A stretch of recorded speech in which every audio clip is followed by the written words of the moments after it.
Well, all right, you guys, welcome back to the channel. Very, very important show today.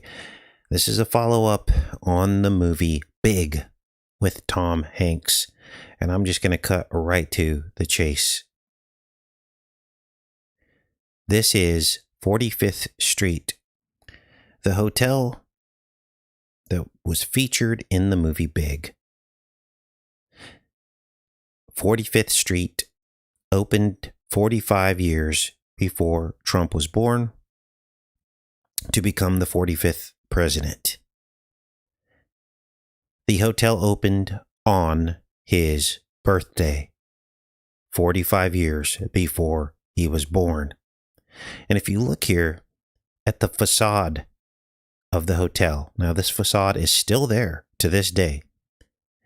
It literally matches the image we see at the strange, let's see if we can find it here, building on Epstein Island, Little St. James. Remember, the hotel is called the St. James in the movie. It's the hotel that he checks into, that Tom Hanks checks into with the little boy. And essentially, the inference there is that abuse is going to happen. Now, I wish I was making all this up, but obviously I'm not. We've stumbled upon something very, very bizarre, but it's real. Let me check in with you guys and let's start to break this down. Now, Epstein warned that Trump was evil beyond belief and that he was mad. Now, that kind of sounds like the kettle calling the pot black, right? But here it is. Epstein warned Trump was evil beyond belief and mad after mental health scrutiny. And still we have no list from the victims of Epstein. Why? Well, it seems to me that they're probably being threatened. We're going to get into that today. I also found another Burning Man ritual encoded with the Oz Matrix. Yes, a Burning Man ritual called the Zozabra, which has Oz in it. We're going to break that down as well. And finally, at the end of the show, I'm going to talk to you about how Trump has banned THC. He's all over the place. He is the Gemini president. He is the Janus president. Does one thing and then undoes it. This has happened quite a few times. But let's start out with a discussion on the Epstein files and basically Epstein saying that Trump was evil beyond belief. Let's read this article and then we'll get back into Big and the St. James Hotel and all of that. Jeffrey Epstein branded Donald Trump as evil beyond belief and mad in an email sent hours after he was forwarded a Daily Beast piece questioning the president's mental stability. Message released this week by the House Oversight Committee captures the disgraced pedophile financier who died in jail, blah, blah, blah.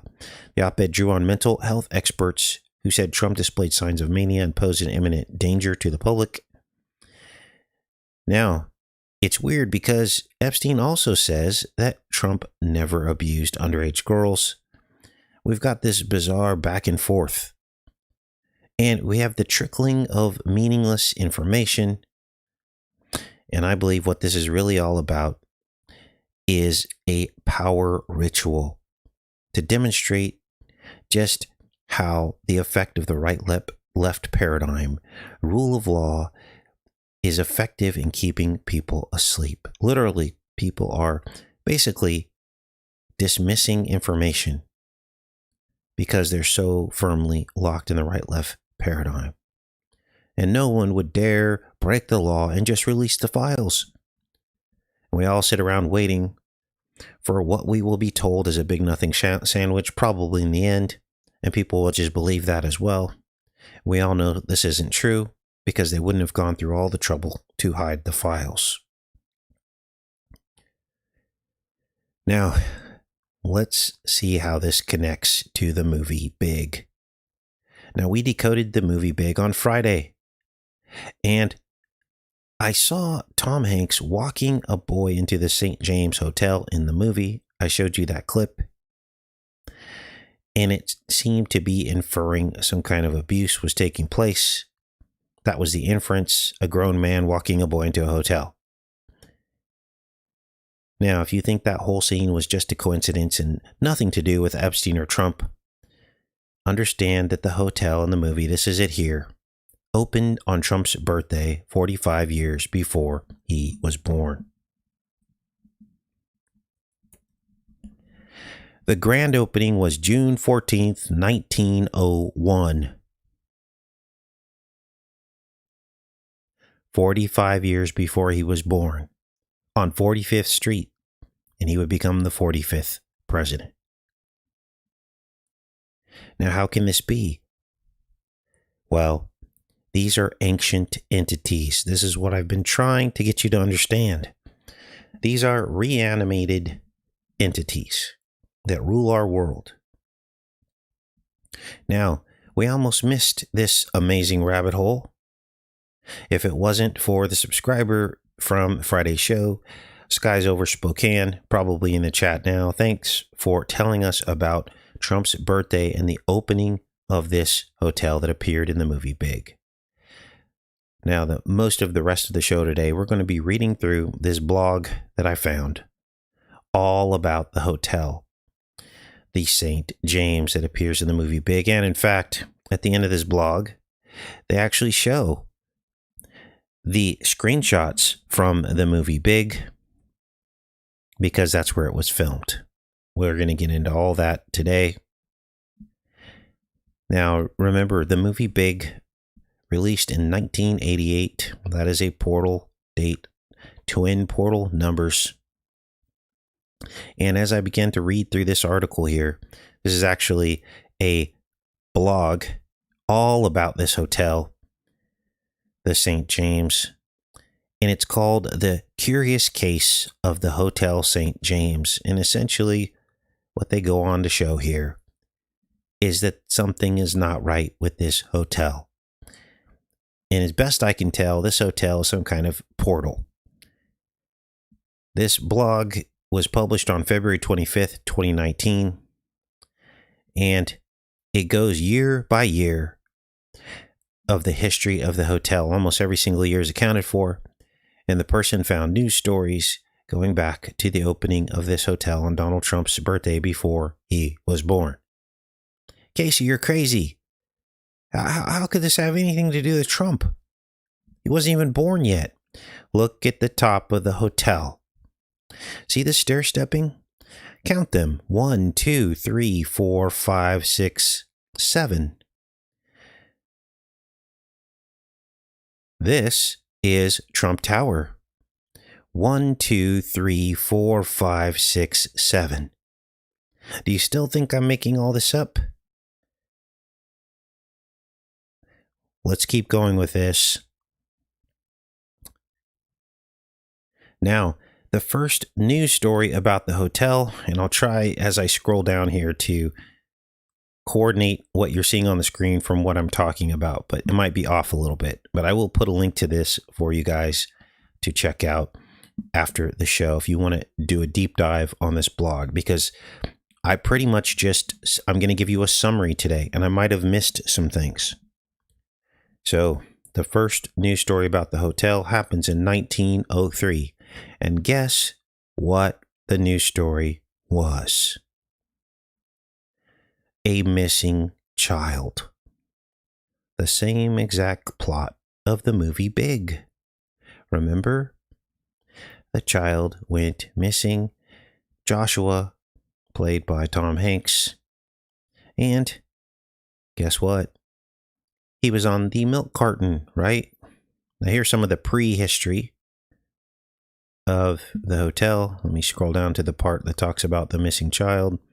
It didn't open until 1901, again on Donald Trump's birthday.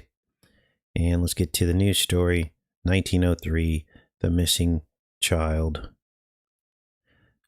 Husband stole child. It happened on June 19th, 1903. Then there were a series of murders throughout the history of this hotel. Murders and suicides, people falling out of windows, people jumping out of windows. And Here's something else that's curious about the St. James Hotel that connects it to Trump. I showed you the roof, 7 and 7 stair steps, but there was also a magician Freemason named Ellison that died in the hotel at the age of 66. Let's find that story. Ellison. 1918 tenant, Dr. S.R. Ellison. And he died at the age of 66 years old. Wow. Now, there was also a murder mystery of a woman who had her organs removed and stuffed in a trunk. On July 23, 1920, a grisly discovery was made at the American Express warehouse. A steamer trunk that had been mailed from Detroit on June 17th had arrived in New York on June 27th and sat unclaimed for nearly a month before complaints of an odor led men to open the trunk on July 23rd and discover the body of a young woman stuffed inside. What I cannot understand are the multiple news sources reporting that no wounds were found on the body, when other reports describe stab wounds and the removal of organs, supposedly shipped in another trunk to another state. All of this surrounding this peculiar hotel that appears in the movie Big. And then the bombshell. The facade of the hotel matches this peculiar building on St. James Island, Little St. James, Epstein. Now, what is this all about? Well, best we could tell, we decoded this building when it emerged after the Epstein arrest, and everybody was looking at the island, remember? And we found that this kind of matched these bathhouses. Some of the bathhouses are designed with this design on them. But the fact that these two are the same is just unbelievable. A direct reference. It's as if Epstein fashioned this building on the right on his island after the St. James Hotel. And his island became Little St. James. Now, I don't know when Little St. James was named. I don't know what all that means. I'm showing you the connections. This is not a trick. This is not AI. This is real. Now, there's also a connection to Trump's mother with this hotel. Let me check in with you guys. Make sure we're connected and keep going with this. Now, please thumbs up this video. The research that people are going to see today cannot be found anywhere else on the internet. We're showcasing a blog that blows the lid off of what appears to be, the only thing you could call it is a glitch in the matrix. I don't know how this is happening, but it is happening and it is real. The only way people are going to see this, YouTube's not going to help this happen, is for you guys to share this video. And for those of you on Facebook that have shared the live shows, you see that I thumbs up every single time you do that. So when you share it on Facebook, and if you're my Facebook friend, I'll see it and I will thumbs it up. So thanks to the handful of you who have the bravery and the courage to actually share all of this hard work so that other people can wake up. Now, who owns the hotel at St. James? Well, there is an owner, and I looked into that. It's actually published. He's, of course, long since gone. I don't know who owns it now, but I didn't see anything when I went down that rabbit hole. I checked birthdays. I checked everything. Let's keep going with this, you guys.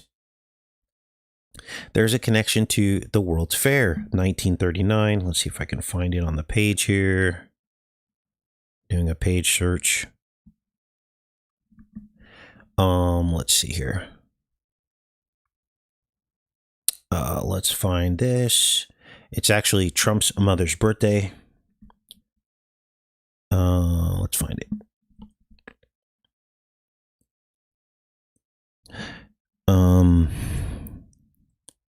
World's Fair. Maybe it's under World's Fair. See, some of these were images, so obviously the search isn't going to show the image. But there was the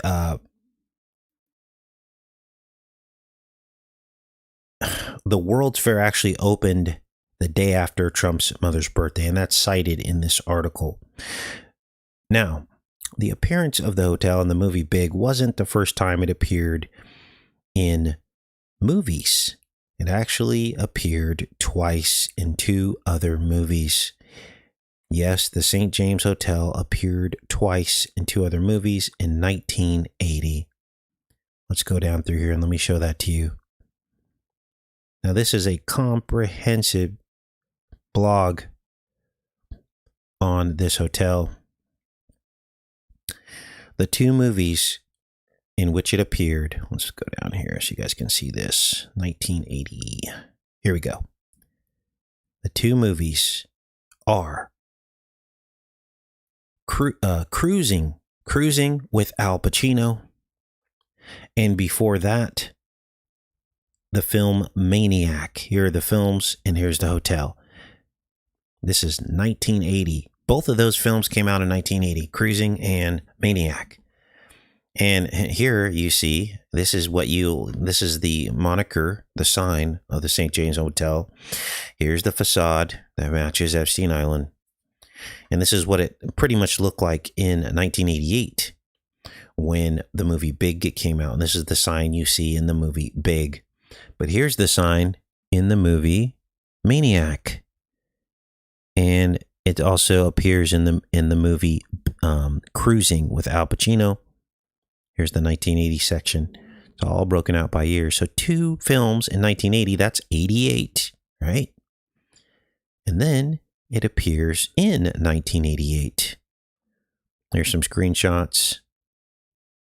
Then it appears in 1988 in the movie Big. Here are the screenshots from the movie Big, all included in this blog post. Wow.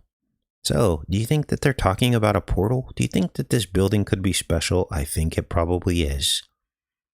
2 sightings in 1980 in 2 different films. That's 88. And then it actually appears in 1988 in the movie Big. That's a lot of 88s, you guys. Now, if we go back up to the top of the page here, I noticed this Greek writing. I was like, what is this? Why is this Greek writing at the top of the page? So I simply typed it in to see what it actually meant. And it translates to, let's see, where did I do with that? Is it here?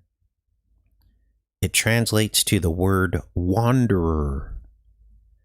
Wanderer, like Cain would be a wanderer, right? So there might be something else to this. Now, here is an NBC article. Jeffrey Epstein's bizarre blue striped building on the private island raised alarm. Here's the building here and how NBC covered it. Bizarre blue striped building on Jeffrey Epstein private Caribbean island was supposed to be a music pavilion. Let's see if there's any clues in here that connect it to this St. James Hotel.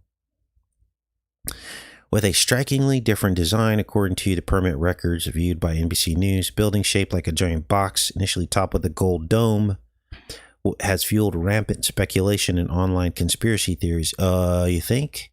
I think we found the connection to the St. James Hotel. Drawings supplied by Epstein's architects to U.S. Virgin Island agencies that oversees coastal development show that it is designed to be a haven for music, an octagonal 3,500 square foot pavilion housing a grand piano. Grand piano, 88 keys. But questions remain over whether it was built according to the plans that were submitted to the Department of Planning. Those 2010 plans, which were part of the permit applications that raised concerns inside the agencies, include drawings of a building that looked almost nothing like the structure that was built. Wow. There it is, you guys. Here you see the Greek key. This is what this is called. It looks like the ship on the Economist cover. The sails had the Greek key on there. Wow. 10-foot facade. Stone exterior, multiple windows on the front. Structure that was erected has no windows or stone exterior on its front. It appears to rise at least 30 feet. Huh. Wow. Here's some more plans. Look at that.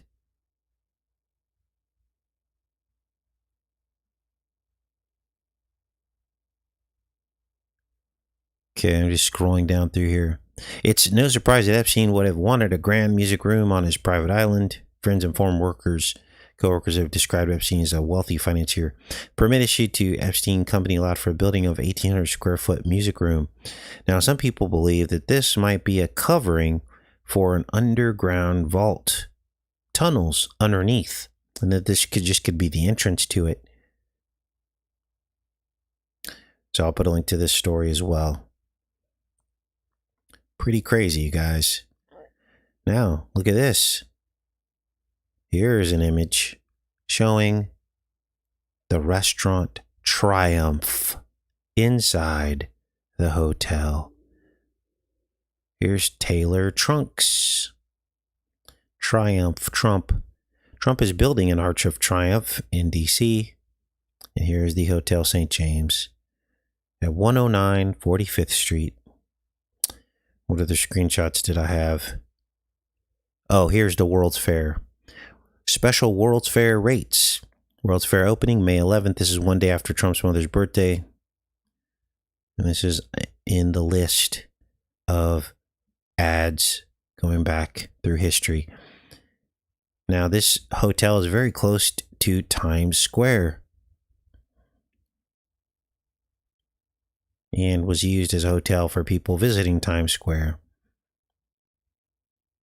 Here's the movie Cruising with Al Pacino, in which the hotel appeared. Here's the movie Maniac, which was like a slasher film. Again, the hotel appeared in that, also in 1980. This one was 88 minutes long. Wow. Here's the translation of the word at the top of that blog, wandering. There it is. Now, let me check in with you guys. That's pretty much what I wanted to show you on the blog. This is groundbreaking information, needs to be seen by the world. And this will help people to wake up that nothing is what it seems. We're living in some kind of alternate reality, or at least we're starting to see the encoding of the Matrix. Now, we're going to finish up the show today with some updates on some stories. Again, at the beginning of the show today, I told you that the Epstein victims were supposed to be releasing their own list. And what I think is happening here is that they've been silenced with threats. Because it was all the way back in October that they said they were going to release their own list. We're now living in a reality where our own government is pressuring people to be silent about what they really know about all of this. And I would love to know what they know. I want to know all these people that were involved in this. Let's hop off of that and get on to the Burning Man. Now, for those of you that don't know, we have now gone down the matrix of the word Oz. And we've seen all of these different revelations about the word Oz, how it can be spelt backwards to be Z-O instead of O-Z. I gave you numerous examples of places that have the name Oz or Z-O, the opposite of Oz. We saw that essentially what this means is putting you to sleep in a dreamland. That's what Oz really means. It's about the dream state. You can call it the beta state.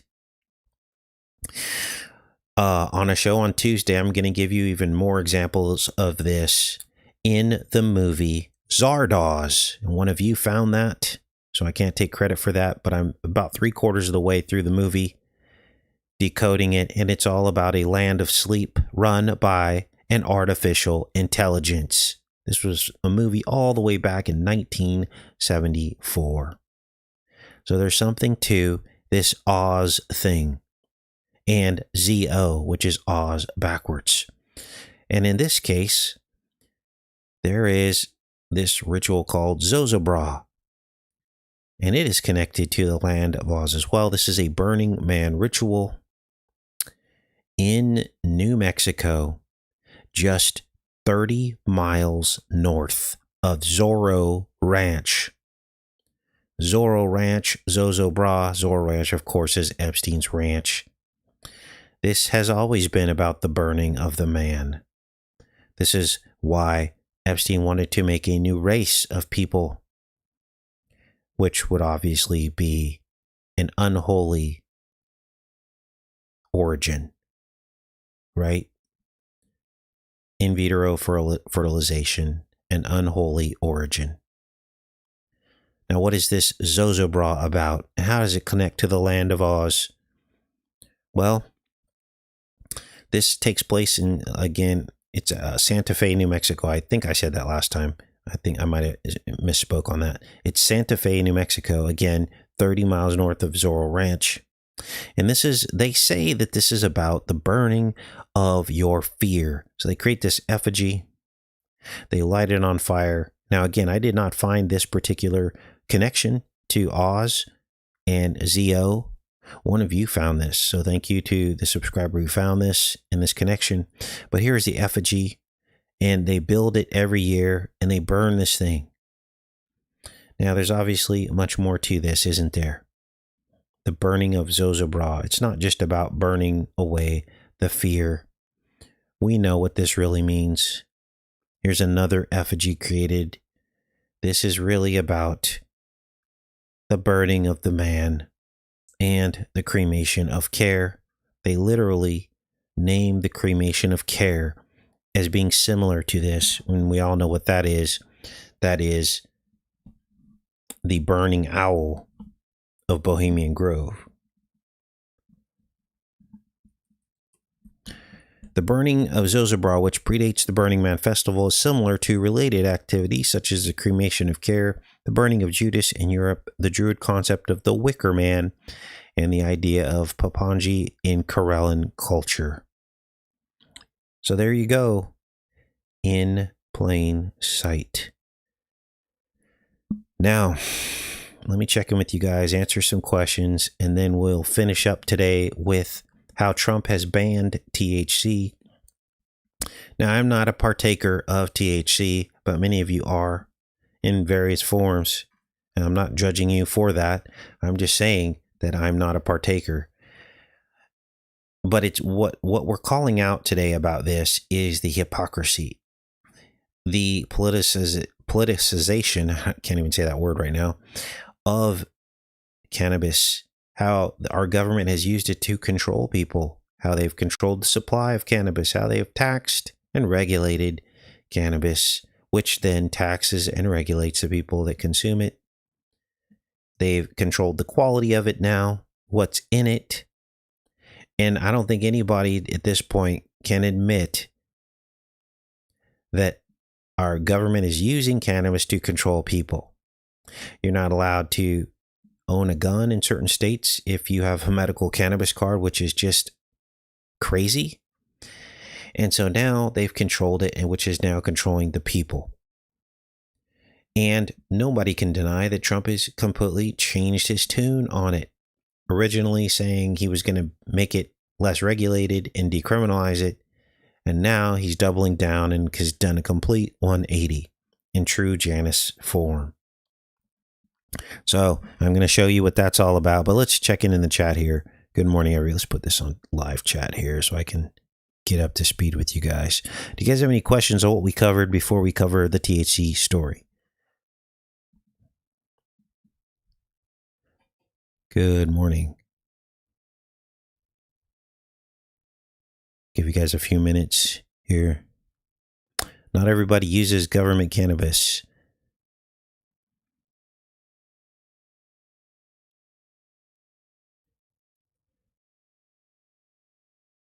Yes, we also have sugar receptors in our brain as well.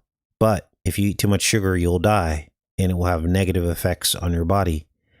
Just because we have receptors in our brains for these things doesn't mean that the receptors are supposed to be over flooded with these substances and chemicals. It's all about moderation, but I think we know that there are people that do not moderate it. It's like daily and use, and your receptors can get overwhelmed by it. Same thing if you put too much norepinephrine in your brain.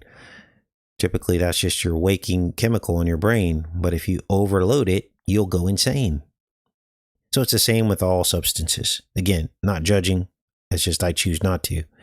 Now, let's take a look at what Trump has done with THC.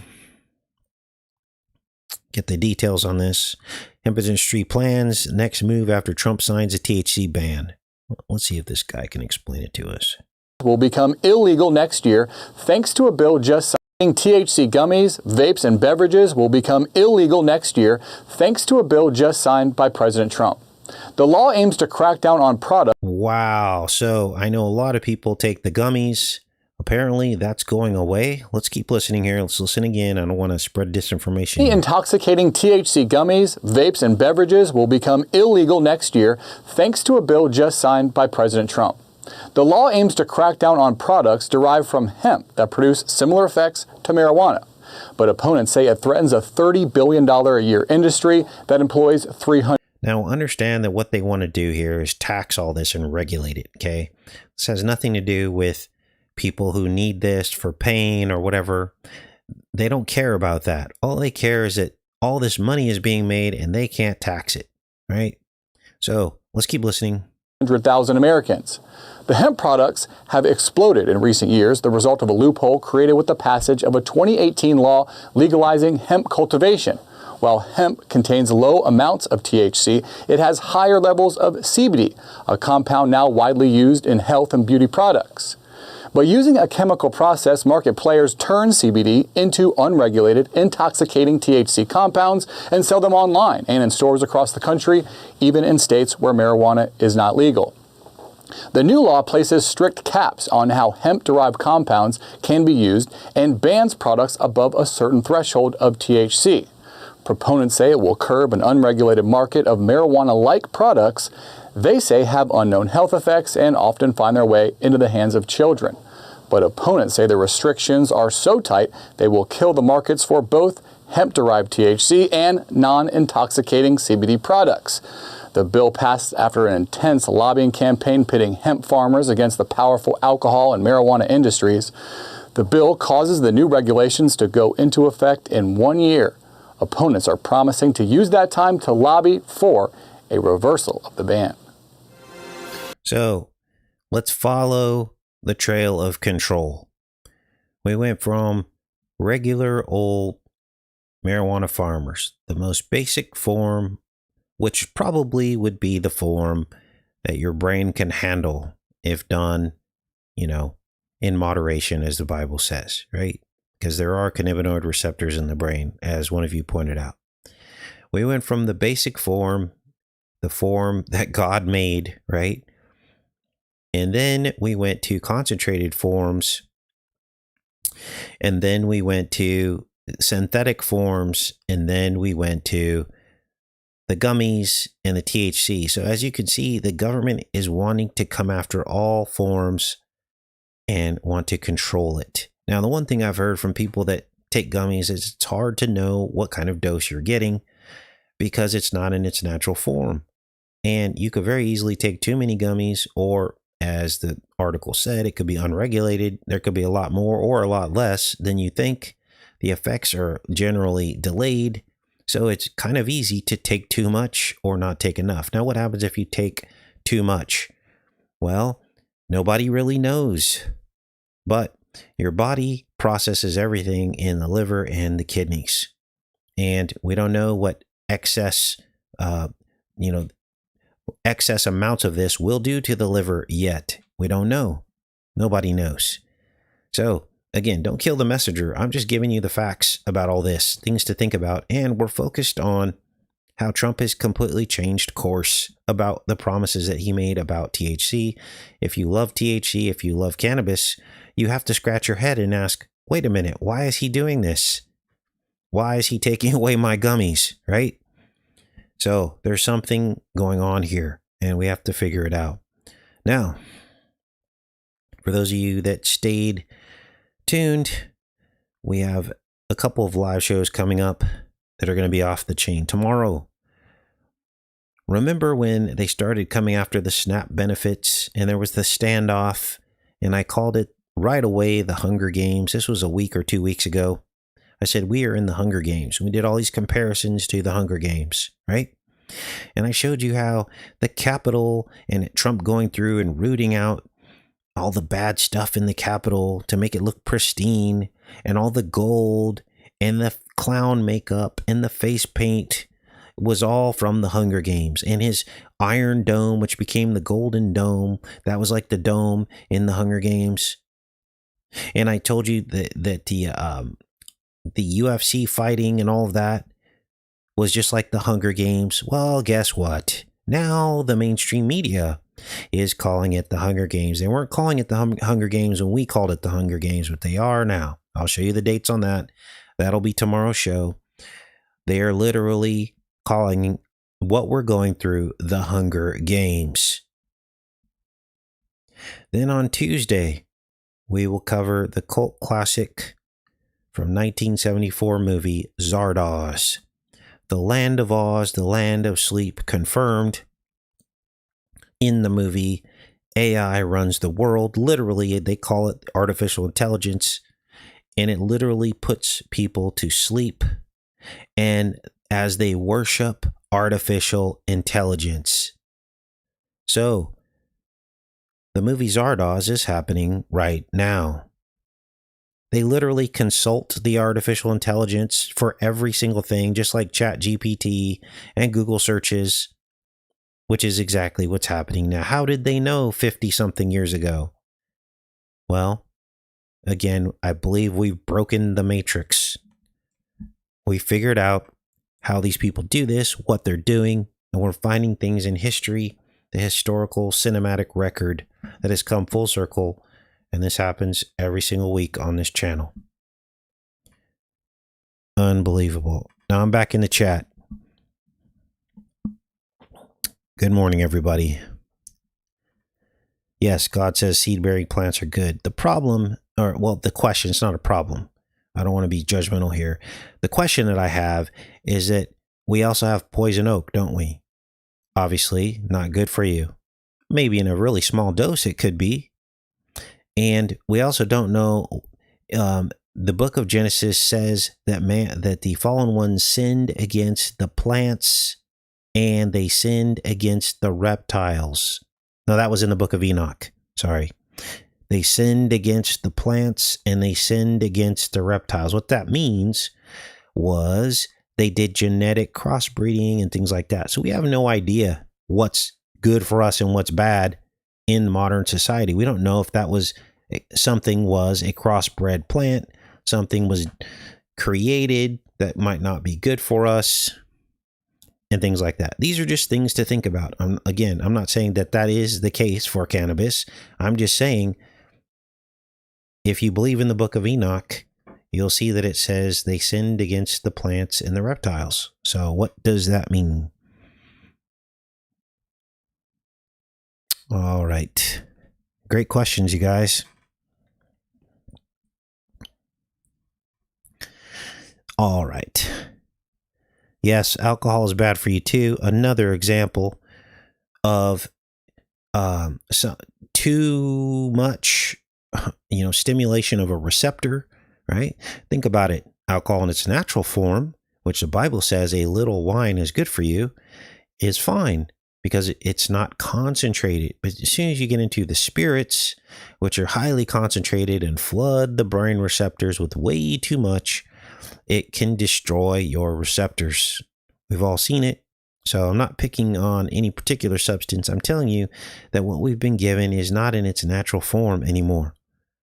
So, yeah, just as bad. Yep, coffee, too much coffee, the same thing. There's a doctor that did brain scans. Many of you will probably know who this doctor is or can recall his name. And he even showed how people who drank pots and pots of coffee had the same prefrontal cortex lobe destruction as people who did drugs. So yes, too much coffee can do that too. Now I only have 1 cup of coffee per day. It's a kind of a large cup, so you could say 2 cups, but I would never drink a pot of coffee in a day or several pots. But some people do. They drink coffee all day long, and it will destroy your frontal cortex, the front of your brain. So the Bible is correct. Everything in moderation. If you find yourself starting to partake more and more and more of anything, then you got to go back to that verse and pray about it and say, why am I doing that? What am I trying to make up for? How is my body not in balance to where I need something like this or that in excess? Okay. So things to think about, you guys. Now, let me give you an example. Remember I made that wine last year? I guess it was earlier this year, I guess. I basically fermented my own wine, and I tried to use all natural ingredients. And guess what? There was something strange when I drank that wine. I had no ill effects afterwards. I don't know why. Maybe because there weren't all the additives. Maybe because it was not super concentrated. And I followed the biblical principle of a little wine for your health. And I actually felt better afterwards. So that's just an example, okay? An example of what it means to do things in moderation. So, all right.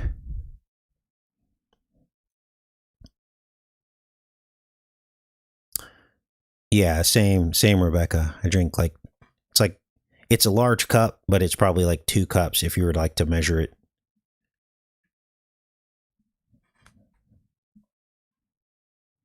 Yes, moderate use is good advice. All right, you guys, well, I'm going to put a link to that amazing blog that essentially revealed everything about the St. James Hotel in the movie Big, and links to all the rest of the stories. And I'll see you guys tomorrow. Love each and every one of you. Have a great rest of your day, you guys. Take care.